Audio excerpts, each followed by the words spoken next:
Intertalk Radio, you're in to all things music.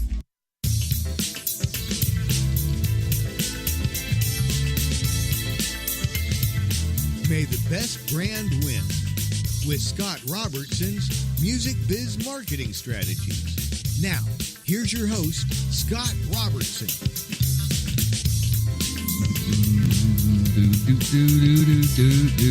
Hey, happy Friday, everybody. You are so smart because you are tuned in to May the Best Brand Win on Intertalk Radio, the undisputed leader in music biz talk. I'm Scott, your host, and a man who is mourning the passing of Hugh Hefner in his own way in a private ceremony that will be held later this evening, I'm sure. And with me, as always, in the booth is my own Garth, Paul B. How's it going, Paul? How's it going? Those Hugh Hefner, those bunnies showing. I got to enter the Garth role here. I saw the funniest photo. It said Hugh Hefner, he's now in a better place. And they said, oh, well, and they showed him with like a bunch of bunnies around him, and they said, maybe not. Maybe not. Maybe not. Well, we have some special guests with us on the show today. We have two of the top dogs from software developer Distillery in Santa Monica. Joining us today, we have Mr. Andrey Kudievskiy and Sam Wheeler. So welcome to the show, gentlemen. How you doing? Doing great. Andrey's here. Hey, guys. Happy to be here. Hey, thanks for having us. Yeah, absolutely. Very, very cool.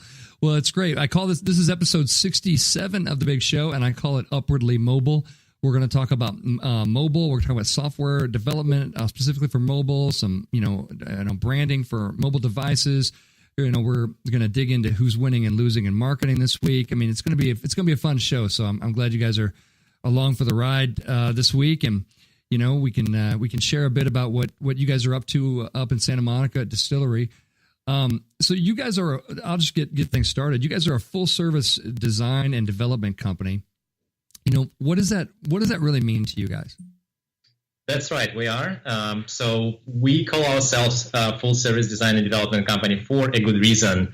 We continue where other companies simply stop. When you develop your mobile application, you put it on the App Store. If you do nothing, there is a good chance it's going to fail. And when I say good chance, it's probably more than 97% of the application will go to nowhere. So without proper marketing, without proper creating brand awareness, without proper distribution, there is literally no chance that you're going to be successful. And that's what we want for our clients. Ultimately, we want them to earn their money back, the money that they paid us, make some return on investment, and probably become rich. So when client comes to us with just an idea on a napkin, we take them, we brainstorm, we break their idea down, we distill it down to the really small, tiny, meaningful components, put it back together, build something really, really good, put it on the App Store, develop a marketing plan, launch it, and then, continue the support. So that's what full service means to us. Very cool. And Andrey, I'm picking up a little bit of an accent. I'm real good at this. You're from Jersey, right? Well, I wish, but no. I'm coming from Russia. A short flight, 14 hours on the plane to reach Moscow, and then probably another 4 hours just to reach my hometown. Yeah, I come from a very small town in the middle of nowhere called Kropotkin. It hasn't been on the Google Maps until lately. So I think in the last 6 months they finally put it on the Google Maps. So it's I'm very proud of it. Maybe I even did something to make sure that my town is there. Nice. Well, that's awesome. That's very cool. And I hear what you're saying about, so you guys work with kind of both startups, you work with enterprises, you work with kind of both things. So maybe just so the audience is a little more familiar with your work, who are some of your clients either now, or what are some, more the high profile projects that maybe people would recognize that you guys played a role in? Absolutely. Well, one startup that I wanted to mention is called Tala, Tala.co, and they're building future of finance, and we are helping them to do this. So they're changing the way how credit score and financial services become available around the world. So here in States, it's not a surprise that everyone does have the credit score. Guess what? There is plenty of countries in the world, they don't have any credit score at all.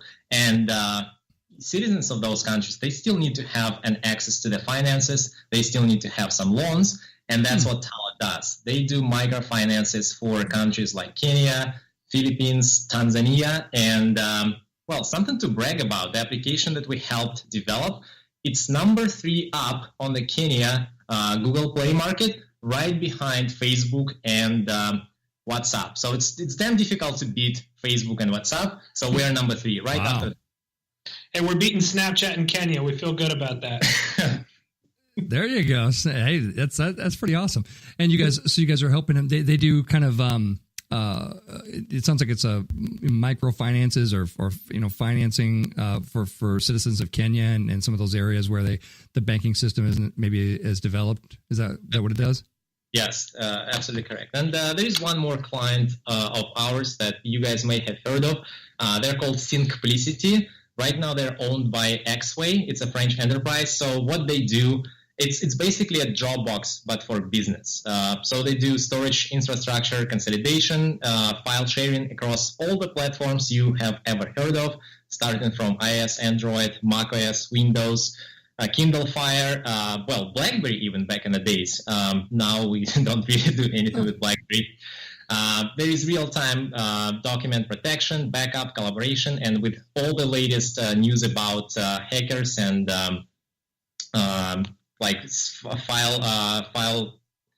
stolen files, we are the guys who help protect those files from outside of the world, so they stay yours. So the product called Simplicity. And there is also another startup that we're working with, which I would like to mention. It's called Circle for Roommates. What's cool about this? If you ever lived in a big city, Los Angeles or New York, guess how easy it is to find a roommate, a person whom you know, who's going to be somewhat reasonable. It's very difficult. Yeah, I've had some Craigslist roommates in my college years. It didn't end well. So, with Circle for Roommates, we help solving this problem. Find someone whom you know, kind of meet and greet even before you sign the lease agreement. So that's here in Los Angeles now. Nice. That way you can identify whether people are going to be the kind of people that spit out their toothpaste all over the mirror, and then you got to clean that up and things like. I mean, you don't want that. That's not cool. You know, that sounds like a really cool thing, and that one's pretty. How many markets does that serve right now? Is that just an LA test market thing, or is that full national now? Or no, they're basically testing the market right now. So it's primarily Los Angeles. That's where the company is based, and LA is one of the toughest markets in the world to find accommodation at a reasonable price. So it's a perfect fit. It's a perfect fit for this startup. But they have expanded into San Francisco, New York, and other major metropolitans.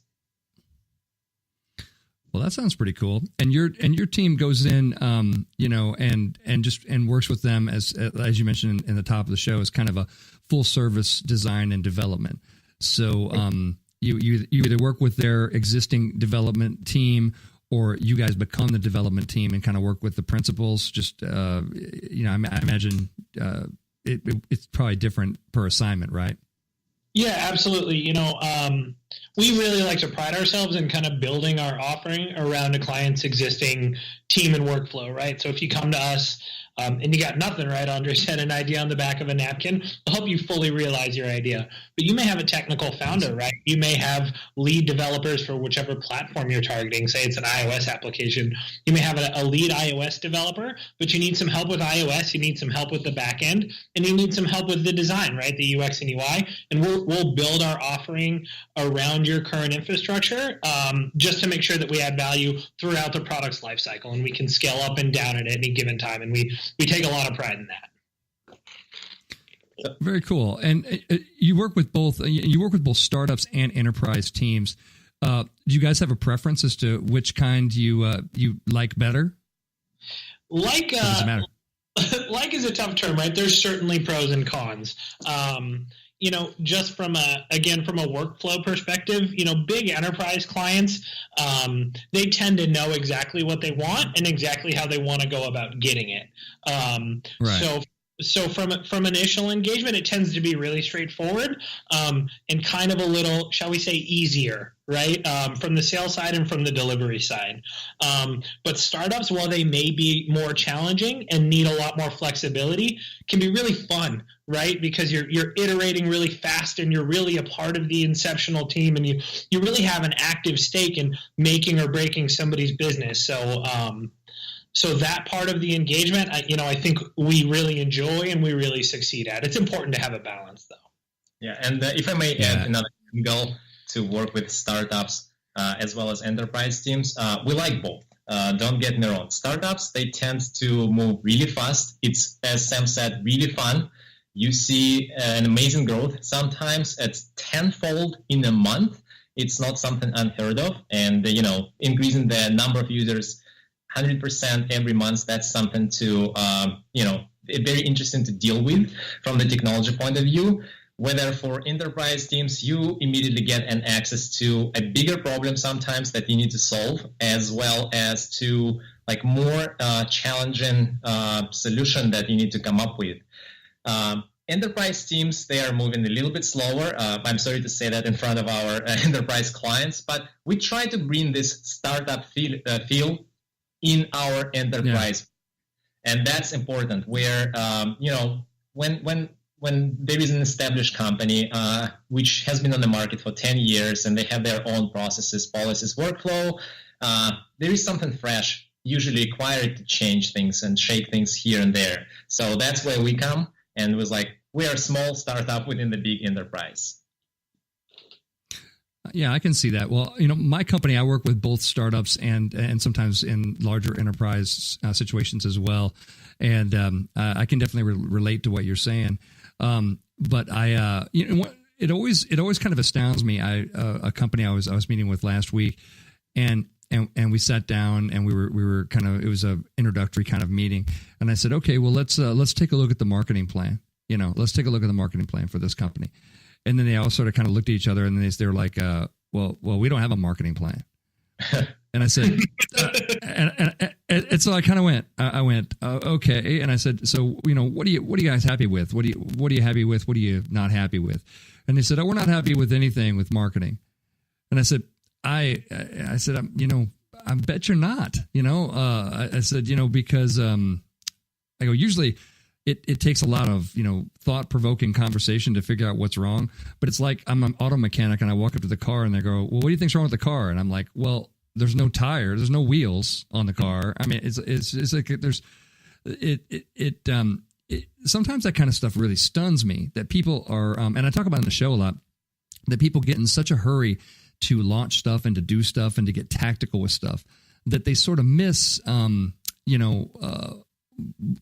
creating a plan and a message and things like that. On my side of things, I find that all the time. I don't know if you guys have to, participate at that kind of level, or if they, if they have their act together as with software development a little more than they do with marketing usually. I don't know. For sure. Well, I've seen on a personal level, I've seen a lot of clients who rush into execution without looking at the project holistically and kind of thinking about where the market fit is, what they're building. Is it something really market ready for? Have they tested it already, or they're just building something in a hope when they launch it, that's going to be good? That's actually a really bad way to do software development. You really want to test something first in a market before you write a first line of code.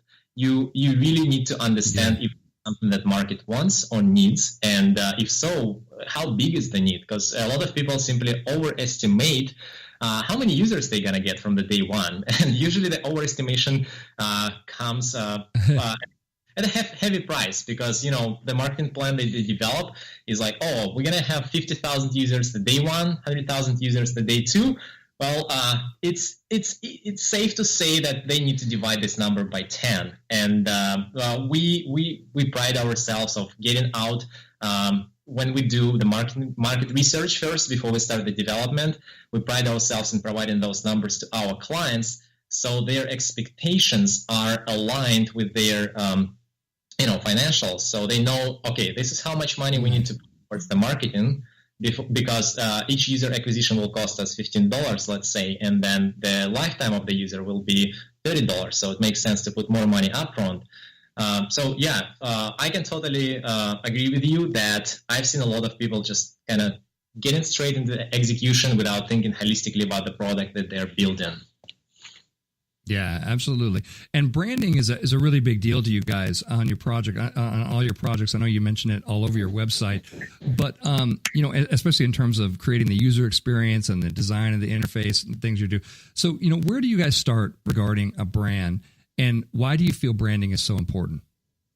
Yeah, not to keep striking the same nail on the head here, but it really comes down to business goals, right? And it really comes down to a business and a business leader's individual needs. I think from a branding perspective, it's super important not only to understand, who the founders are, what is important to them, what are they trying to convey, but also who the consumer is as well, right? Because if I'm launching a social application that's targeted to tweens, right, my aesthetic is less relevant, right, because I'm a 30-year-old married man. So I really need to make sure that my branding is aligned with my consumers and my business goals. And in order to offset that, we have a process at the beginning of our branding projects called transfer of knowledge transfer, where our UX and UI designers spend a lot of time with our clients' teams, and we really nail down what's important to us from a branding perspective. And then it's also important to test and iterate. So here's 3 potential examples of branding. What do we like? What don't we like? And how can we improve? So we really try to engage in that process. Nice. Our design and our branding process reflects our software development process. Now, do you rely on the client to kind of come up with the message for that, or sometimes do you feel like they're maybe too close to it, and they might lead you, because if they say we think the message is this, and your research shows that it's, if they think it's X and you show it's Y, especially from the consumer's perspective, how do you interject there and kind of fix the message so you're not building something? We only have about 20 seconds left. That's an unfair question to hit you with right there. I'm like, and how do you feel about world peace? Go by region in the remaining 15 seconds that we have. Well, we've only got a few seconds left, but this has been fun, so far. Very, lots of good stuff coming up. And just to the audience out there, you're tuned to May the Best Brand Win on Intertalk Radio, the undisputed leader in music biz talk. Come on back in segment 2. We're going to talk about who's winning and losing in the world of marketing. And, Andrey and Sam are going to stand by and stay on the air with us. So we'll see you in a few minutes.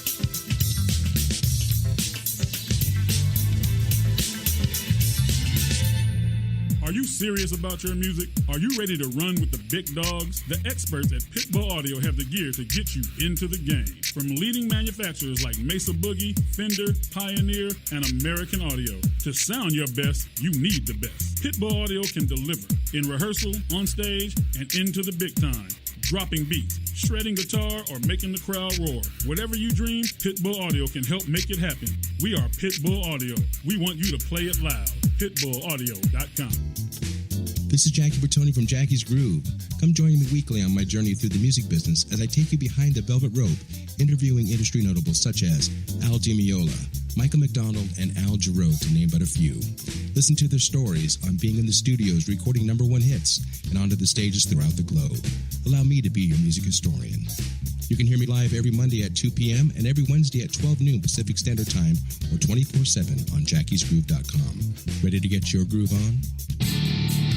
Hi, I'm Tim Dolbear, the host of Sound Experience on Intertalk Radio. Each week, I talk with top professional audio engineers, producers, musicians, and the manufacturers that make the tools that we use in the studio each and every day. From capturing the perfect take to mastering your final release, and the tools and how the pros use them, we are going to dive deep into their process and learn from their experience. I look forward to you joining us each week on Sound Experience with me, your host, Tim Dolbear. The Moyer Entertainment Group, in conjunction with Ableton, Taylor Guitars, and TRX Cymbals, is keeping music in our local schools and presenting local talent to the world through the Temecula Valley Music Awards. Submissions for entry into the TVMA 2017 season are now open in all genres, including a youth category for artists under 18 for the October 7th Star-Studded Awards Show, where 100% of the proceeds go towards supporting local music education in the Temecula Valley. Details, tvmawards.org.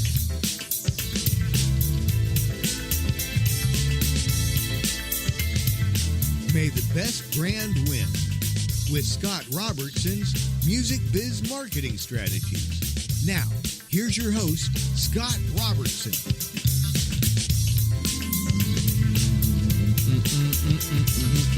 Hey, happy Friday, everybody. You are back with segment 2 of May the Best Brand Win on Intertalk Radio, the undisputed leader in music biz talk. I am Scott, your host. Joining me today, we have special guests from Distillery up in Santa Monica. We have Andrey and Sam. You guys still hanging with us? How you doing? Yes, we are. All present and accounted for. Present and accounted for. And we got Paul in the studio making sure everything goes out to the people. How's it going in the studio? Pretty good. Good? Can't wait to hear about all the losers this week. Oh, it's always fun, always fun. Well, let's dig right into it. We're going to talk about who's winning and losing this week, folks. You know, the RIAA, which is the association that is for the sort of the record industry, in their latest semi-annual report, estimates that retail revenues from recorded music in the United States hit $4 billion in the first half of 2017, growing. That's not me coughing or anything. That's actually growing 17%. Retail revenue for recorded music owed the increase to 30 million music subscriptions and a talented array of artists and professionals who support them, said Kerry Sherman, lead suit for the RIAA. And he also said, and this is what the audience will find really fun, is the fact that the labels we represent have also invested $4.5 billion in discovering, nurturing, and promoting artists. And all the artists of the world at once said, "Really? You did? You I didn't see any of that $4.5 billion." There's a bunch of artists there. I thought my perception right now is that labels basically, distribute music, kind of sign up some of these deals and kind of work the legal side of things. But in terms of investing in artists and developing and even producing records and even fronting money for that, they just don't have that money. So maybe that money's coming back, and some of that, maybe that's a good thing for the recorded music industry. But what's interesting in this is that it does reverse a trend that's been going on for a good long time in terms of recorded music, and a lot of talk about music subscriptions, things like Apple Music and Spotify and things like that, and revenue being counted into this, and sort of the death of the recorded music industry may be premature after all. So anyway, we're going to put them in winning this week, definitely. But guys from Distillery, what do you guys think? What do you think about that story? Yeah, you know what? What strikes me, right, is when things initially started going digital, right? The sky was falling, right? And everybody, to your point, right? Everybody was just going, the recording industry is over, and this is going to be the death of. And I think it's really emblematic of all emerging technologies, right? Is it may things may take a hit initially, but if you build processes around them to make them successful, right? And what streaming really had to do was make it successful for artists, right? And also make it super accessible for your consumer. There's a way to strike that balance and make it still viable. And I'm glad to see it kind of bouncing back, right? Yeah, absolutely. It's very, very cool. In my career, I did at one time work a bit for the RIAA through Warner Brothers Music. And I will tell you, I went to Washington, D.C. We were pitching, communication solutions for the piracy problem that the recorded music industry was facing. And one of the things that we found in our research was the fact that by calling them pirates, that's sort of a label that kids want. Kids dress up as pirates. Captain Jack Sparrow. It's like, kids dress up and play pirate. So we said that the label that you're assigning them is not a negative label in any way. In fact, it's extremely positive. And so we said that's what you should change. You should change how people, I said, you should not call them that. You shouldn't have let anybody call them that. And then, so it was incredibly awesome. I will tell you guys, it was a great creative presentation. And I sat in a room full of people in 3-piece suits in Washington, D.C. that as soon as we finished said, okay, so how do we sue them? How do we sue the users? So that was great. That was awesome. And who can we sue and when? And then, so I was like, I turned to a couple of my partners there and I was like, and we're done here. And this is over. And it's like, it's just like, you can't, you can't, but I'm telling you right here on May the Best Brand Win that by calling people pirates it was the root of all evil in terms of people stealing music. It's the simplest stuff that they could have changed and fixed and that kind of thing. But they were excited to sue people. They were a groom of people who really wanted to sue people. So, but anyway, we're going to put them in winning because, hey, it looks like it's coming back a bit, growing 17%. That's a good thing. So let's move on to our next story. Equifax CEO Richard Smith is now out of that company following a breach and what I'm going to call a long stream of public relations stupidity that just leaked out over the period of time. It was just, it was laughable how many things, kept coming out, how early they knew about it and didn't fix it. How, just the fact that there was a patch, available that they could have fixed, all these different things that kind of, came out. The fact that they sent consumers to a fraudulent website during the middle of the breach when they were trying to reassure their customers. I mean, all those things that we've talked about on the show. And now Richard Smith is gone, which you would expect. Somebody's got to be accountable for this whole thing because they exposed the personal credit information of 143 million people, literally half the population of the continental United States. And so, losing, clearly on so many levels. But what do you guys think about the whole Equifax thing and obviously the culmination of it with the CEO being kicked out this week? Well, first of all, I think that was the right thing to do. He just did it a little bit late, and the entire situation was a disaster from the communication point of view.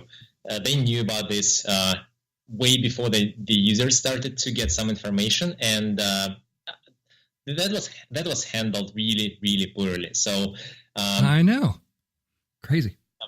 My desire. And I'm the Equifax user, as well as probably you guys. There is a good chance, right, that we are all list. And it kind of affects me on the personal level. And I would like to be the first one to know that my information wasn't safe.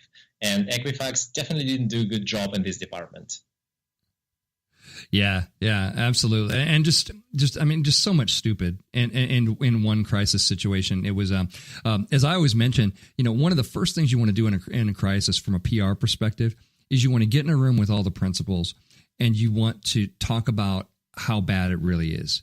You want to, it's truth telling time. And then you want to get in the room and just get all the bad stuff laid out on a piece of paper, as bad as it possibly could get, even make up some stuff that could possibly go wrong, and then you want to make that way you make sure you're not surprised.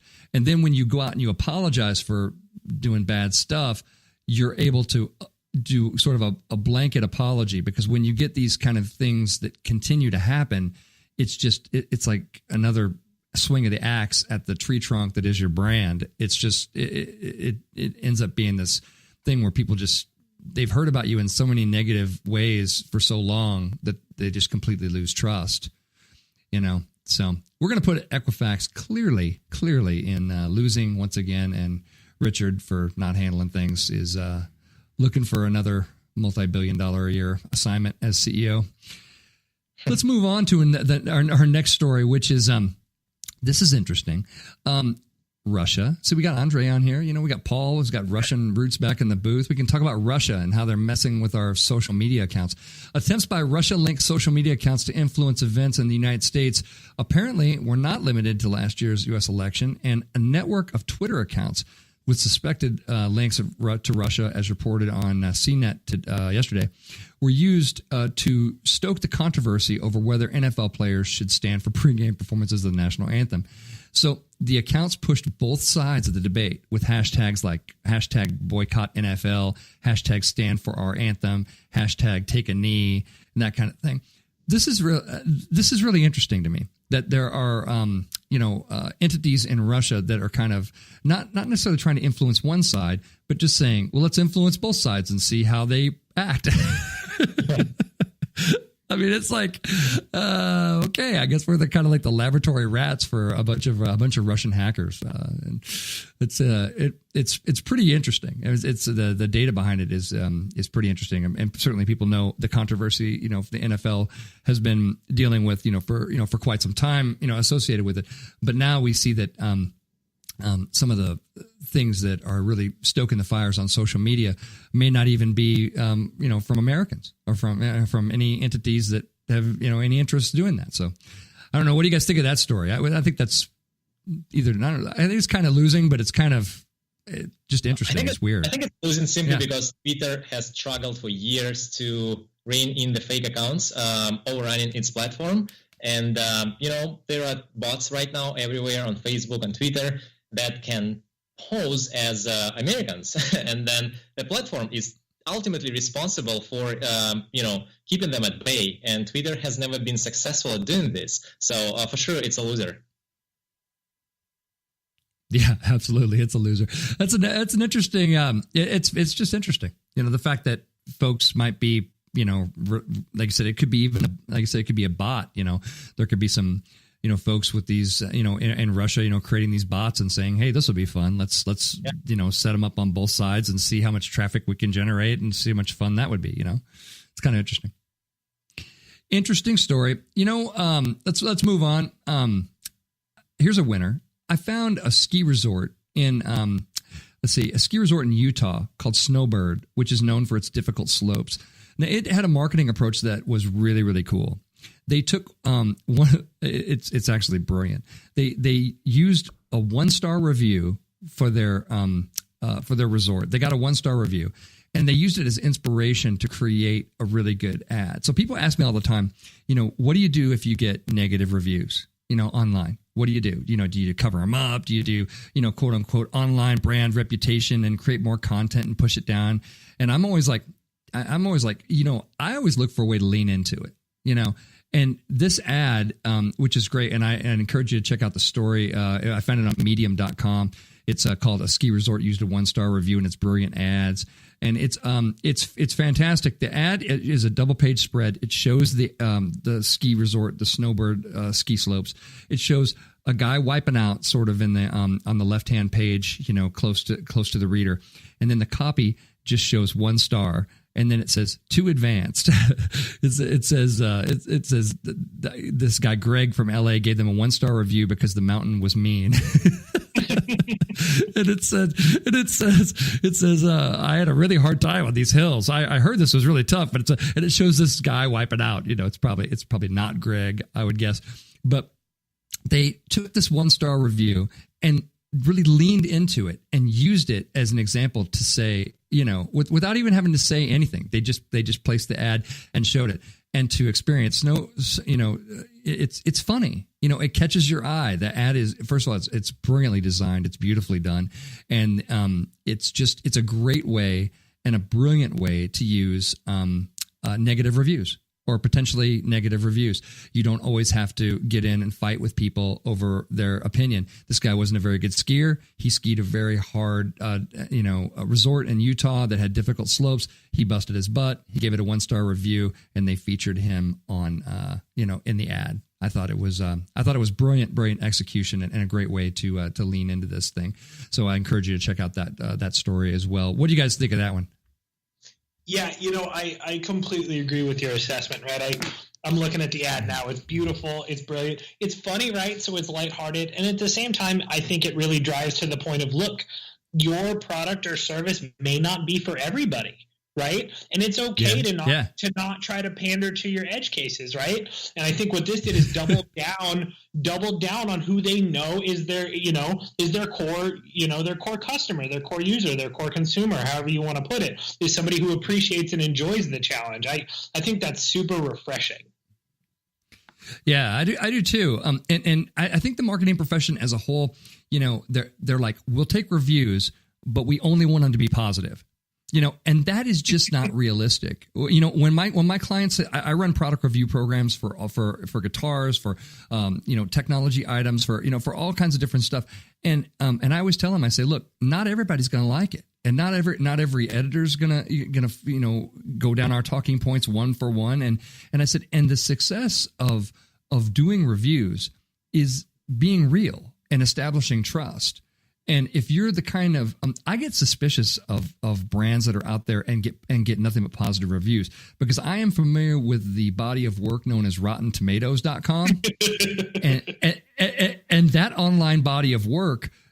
There are people that hate every movie, and there are people that love every movie. There are terrible movies that get great, people give great reviews, and there are great movies that people give terrible reviews, because we're all different, and we sort of bring those kind of things to our review. I think where you get into trouble with any kind of online review is where you expect everybody to experience it the same way and say the same thing, and that's just not real. That's not even what you're trying to go for.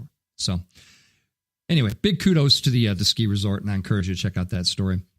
We got time for one more. So let's talk about, it's a big week for Twitter. Twitter just doubled the character limit for tweets to 280. Ladies and gentlemen, you have 280 characters to get in there. Wow, President Trump is huge. It's huge. It's huge. It's huge. Trump's going to start writing novels. Dude, at the real Trump is going to be like, it's all caps. It's like, I think if you use all caps, by the way, it should count as 2 characters. But anyway, I'm just saying. I don't think you should ever be doing that. But it's very exciting. It's interesting.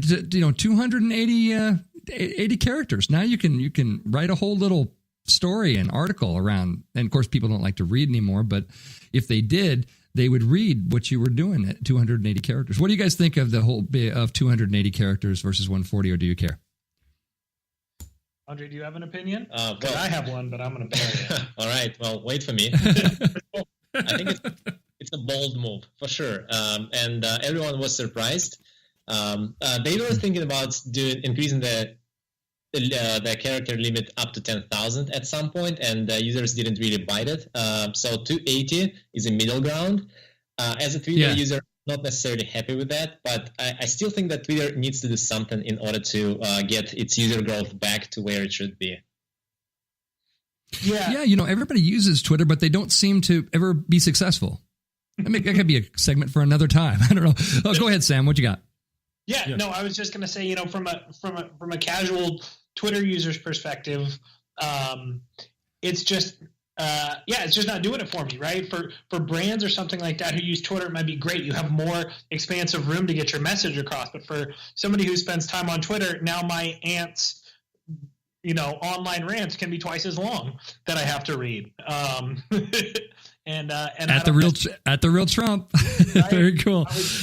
Hey, Sam, I'm going to cut you off for a second because the music's about to start. Ladies and gentlemen, we're going to put Twitter. I think we've all agreed that Twitter's in the winning category. And that's who's winning and losing this week in the wonderful world of marketing. Come on back, and the gentlemen from Distillery are going to give us some tips for mobile software branding. You don't want to miss that. So come on back. We'll see you.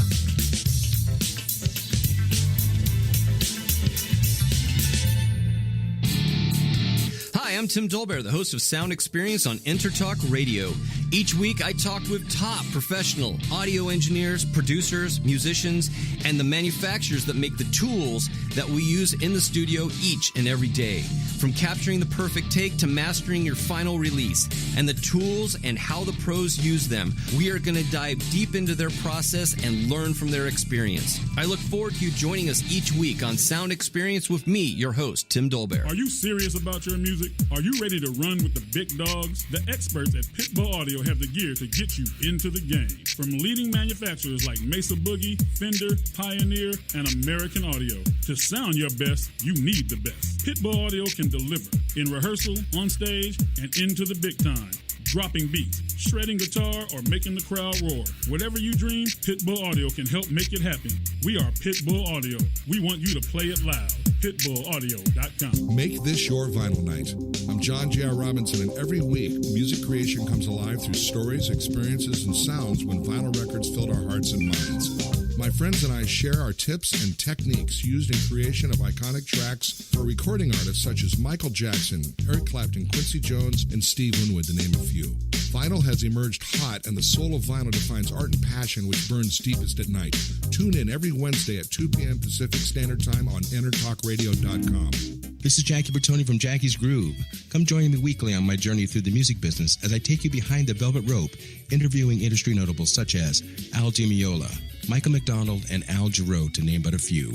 Listen to their stories on being in the studios recording #1 hits and onto the stages throughout the globe. Allow me to be your music historian.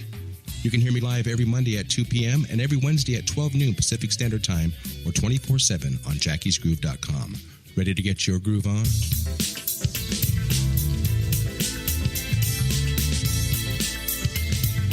May the best brand win with Scott Robertson's Music Biz Marketing Strategies. Now, here's your host, Scott Robertson.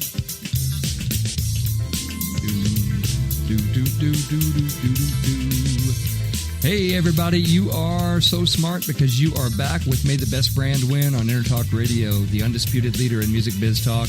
I am Scott, still your host. We just did Who's Winning and Losing. Joining us on the show, we have from Distillery up in Santa Monica, we have Andrey and Sam.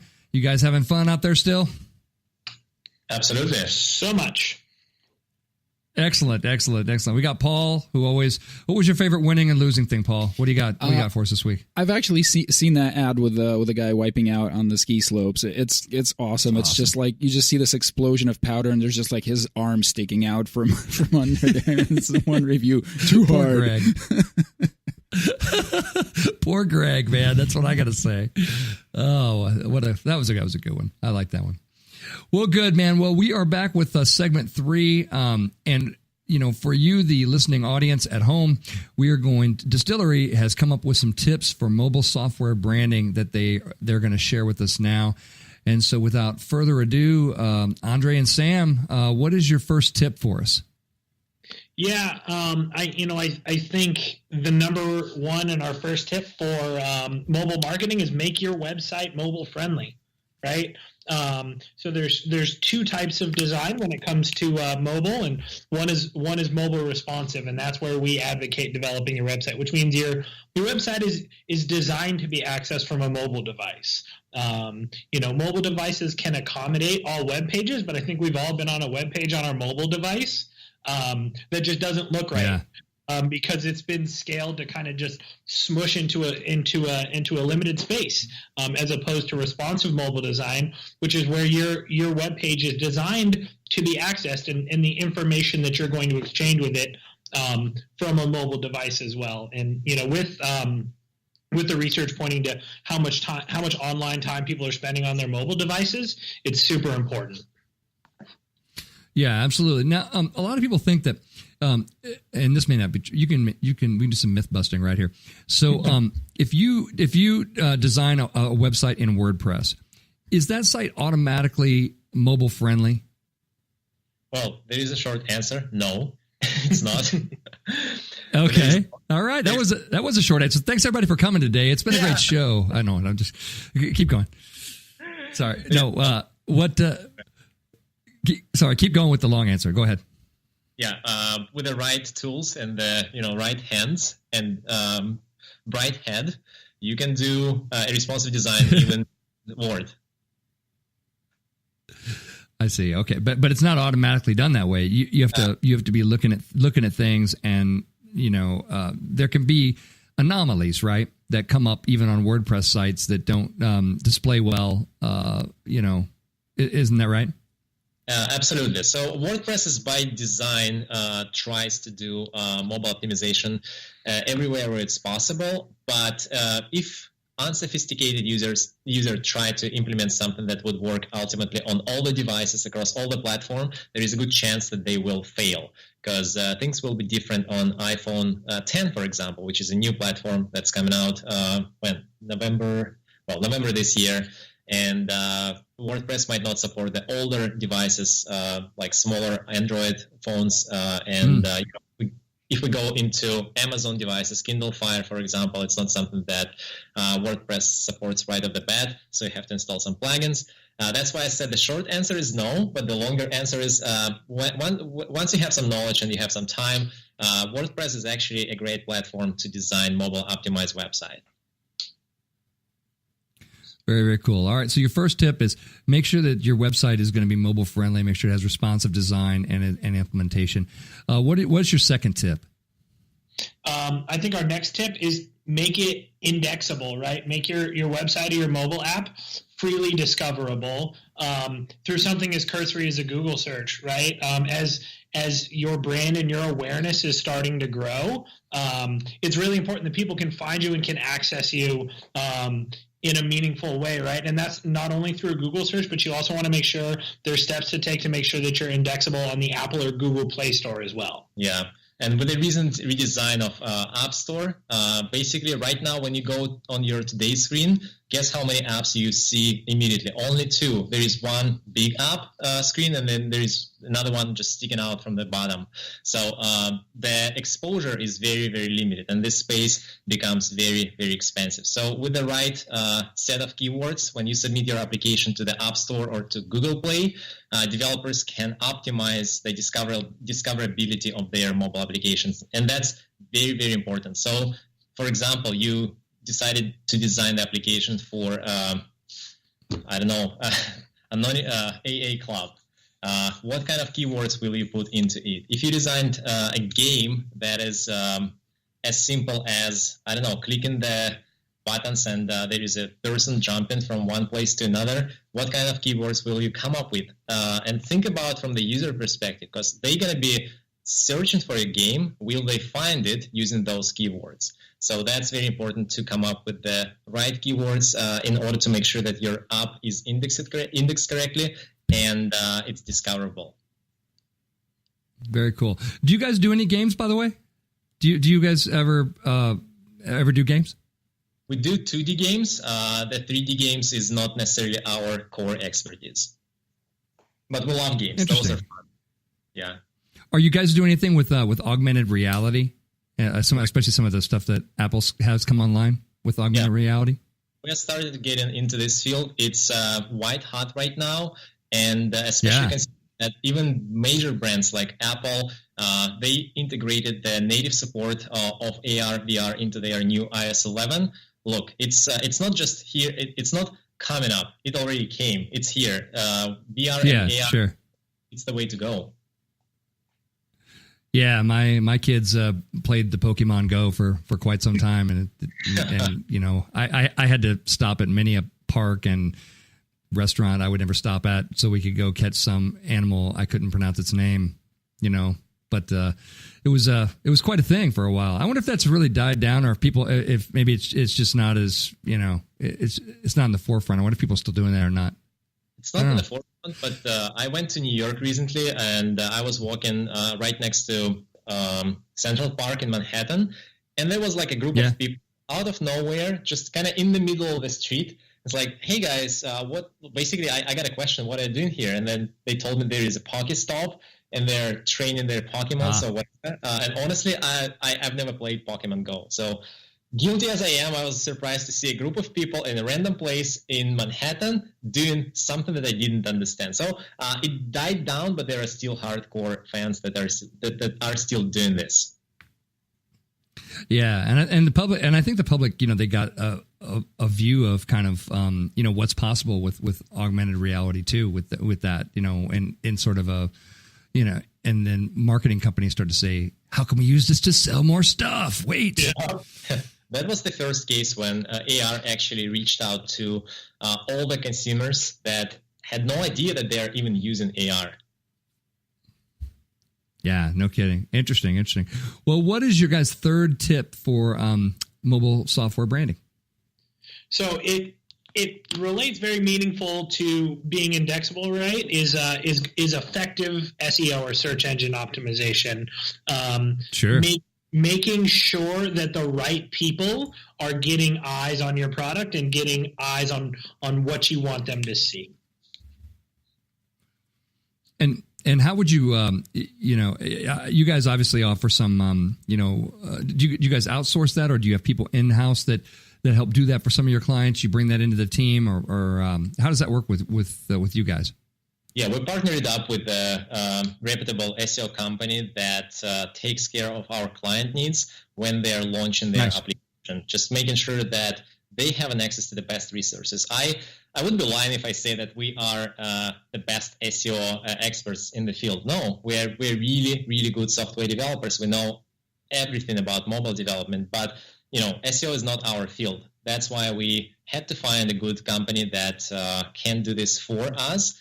And at the moment when our clients need to launch their mobile application, they need to bring their users to the platform. That's where our partner company comes in, and we hand over the SEO part to them. So they do the job that they know how to do better than us. Yeah, absolutely. And SEO is kind of tricky too.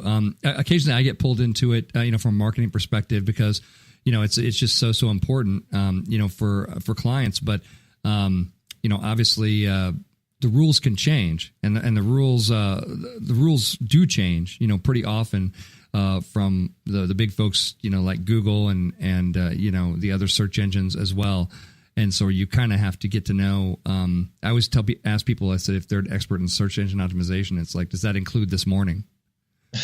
Because Google will come out with a bunch of new guidelines. And, one of the things that fascinates me about SEO and marketing is the fact that marketers always look for a way that they're going to trick Google.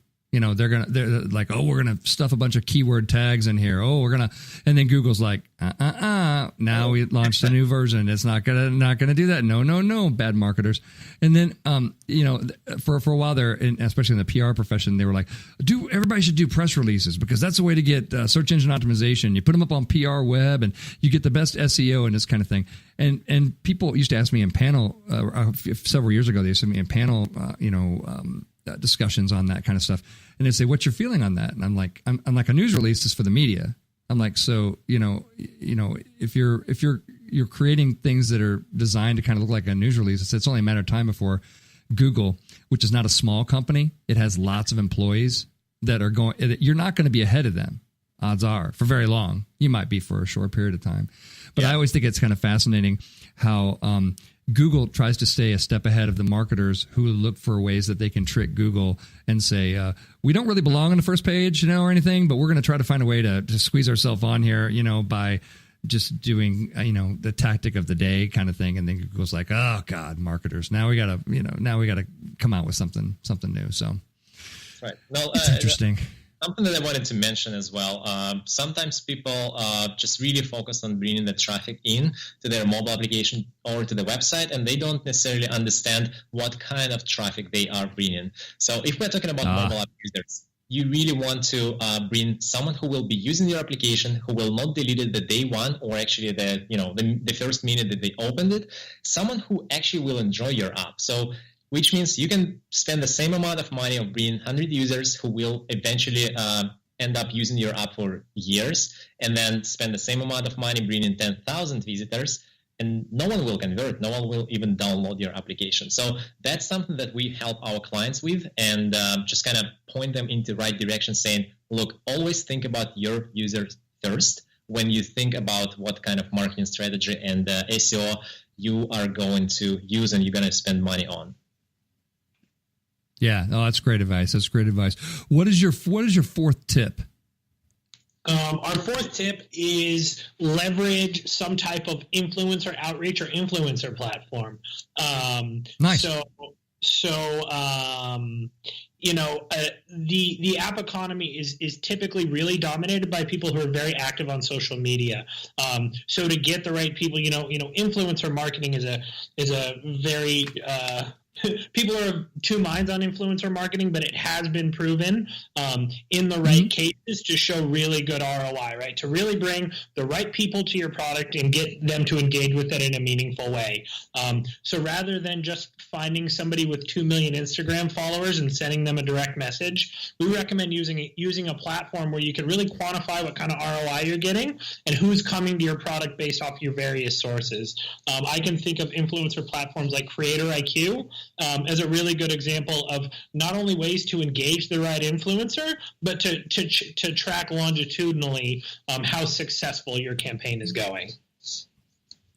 Interesting. And by influencer outreach in terms of app development, you mean influencers who will recommend the app, right? Exactly. Or yeah. Interesting. So this gets into, obviously, PR has an element in this as well. And I've done a show on influencer, an entire show based on influencer marketing, but I am interested in that perspective. So you guys come down on the side of, you like it and you think it, and you have proven data that the right influencers, can reach the right people sort of with the right message. If all those things are kind of the right things, then it can be really effective for mobile apps. Yeah, I think that's exactly my theory, right? I think there's a lot of very poorly implemented influencer marketing out there that gives it a bad rap, right? Just give me $1,000, you'll get an Instagram post, and good luck with that. But I think when it's meaningfully integrated, right, and like I said, there's tracking metrics on top of it, and you can really see what you're getting out of it, it can be a very effective platform. Absolutely. If you get like Kim Kardashian's upcoming third baby to recommend the app, then that thing's just going to fly off the. No, I'm just kidding. I wonder how much the third baby will be worth in terms of a social media following. It's going to have its own Instagram page probably prenatal before it comes out. And I saw that announcement today, and I was like, it's funny to me that Kardashian didn't make that announcement last week when everybody thought the world was going to end, because the third Kardashian baby is written obviously in the book of Revelation as one of the signs of the coming apocalypse. I think we could all agree. What is your fifth tip? So our fifth tip, and it relates back to the fourth one, right, is to use meaningful analytics on your platform to really track user engagement, to really track your ease of use on your platform, and also gauge where your sources are coming from, right? It's important to know if you're launching Google, Facebook, and Instagram ads and you have influencer marketing, you're going to want the kind of analytics in your platform to make sure that you can know where people are coming from and allocate your resources to those platforms going forward. It also informs product direction, right? What features do people really understand and what do people really like, and what features do they maybe not understand or do they underutilize, so you can allocate time and resources to improving those for the good of your product. Yeah, and in addition to that, just wanted to add something that in-app analytics is getting more and more popular these days, because we want to know as app developers if there is a specific button in our mobile app that users press more often than the button on another page. And if so, why? We want to ask users about that. We want to see what can we do in order to maximize clicks on the button that is underclicked right now. And by doing so, we will engage users even more, and they will start using the application more often. Eventually, our clients will get more money from us, really looking at the numbers within the app. Awesome. Well, guys, we got about 12 seconds left. So how can people get in touch with you if they want you to create their next app, their next thing? How do they get in touch with you? Great. Email us at hello@distillery.com. That's hello, HELLO, @distillery.com, and we will be happy to talk to you. Great. Well, my guests have been Andrey and Sam from Distillery from Santa Monica. Thanks for sticking around, guys. And you guys out there, this is Scott from May the Best Brand Win on Intertalk Radio. We'll see you next week with a fresh show. Take it easy. Have a great weekend. You know what's all around you every waking moment of your life? Marketing. You're choking on it. I'm Scott Robertson, and when it comes to strategic PR, branding, and marketing, I've seen it all. And actually, I'm still seeing it because bad marketing never sleeps. Join me each week on May the Best Brand Win, right here on Intertalk Radio, and learn how to make the marketing for your brand unforgettable. Hi, this is Tim Dolbear from Eclectica Studios. I'm a full-time mixing and recording engineer. I work with Grammy winners, labels, and indie artists, using state-of-the-art digital mixing and restoration tools and the very best in analog gear.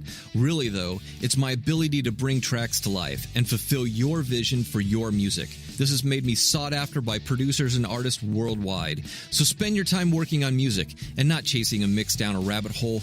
Go to timdolbear.com and check out our free one-song mix offer. Are you serious about your music? Are you ready to run with the big dogs? The experts at Pitbull Audio have the gear to get you into the game. From leading manufacturers like Mesa Boogie, Fender, Pioneer, and American Audio. To sound your best, you need the best. Pitbull Audio can deliver in rehearsal, on stage, and into the big time.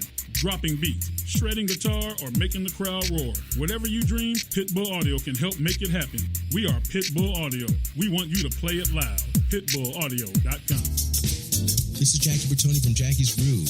Come join me weekly on my journey through the music business as I take you behind the velvet rope, interviewing industry notables such as Al DiMeola, Michael McDonald, and Al Jarreau, to name but a few. Listen to their stories on being in the studios recording #1 hits and onto the stages throughout the globe. Allow me to be your music historian. You can hear me live every Monday at 2 p.m. and every Wednesday at 12 noon Pacific Standard Time or 24/7 on jackiesgroove.com. Ready to get your groove on?